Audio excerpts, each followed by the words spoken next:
Tisztelt hazatért kollégák, tisztelt vendégeink, hölgyeim és uraim! A Belügyminisztérium és az Országos Rendőrfőkapitányság vezetése nevében köszöntöm Önöket abból az alkalomból, hogy egy hónapos kiküldetésük végén úgy tűnik éppen egészségesen és nem utolsó sorban eredményesen teljesítve a szolgálatot hazatértek.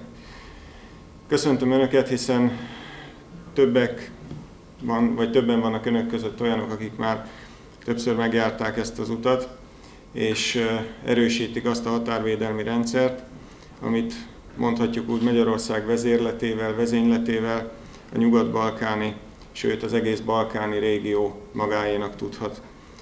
Ez a lépcsőzetes rendszer biztosítja azt a viszonylagos nyugalmat, amelyet a magyar-szerb határon, illetőleg most az utóbbi napokban a magyar-román határon is tapasztalhatunk.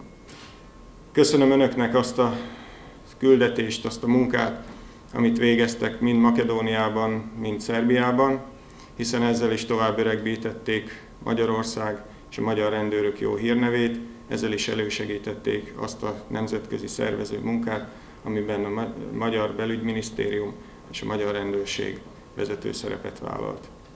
Kívánom Önöknek, hogy rövidesen térjenek haza családjaik, szeretteik körébe, pihenjék ki magukat, élvezzék a következő néhány nap kellemes időjárását, bár úgy gondolom, hogy tőlünk délebre sem volt nagyon hideg, itt most kifejezetten nyárias időjárás van, úgyhogy élvezzék ki, pihenjék ki magukat, és várjuk vissza Önöket a szolgálatban.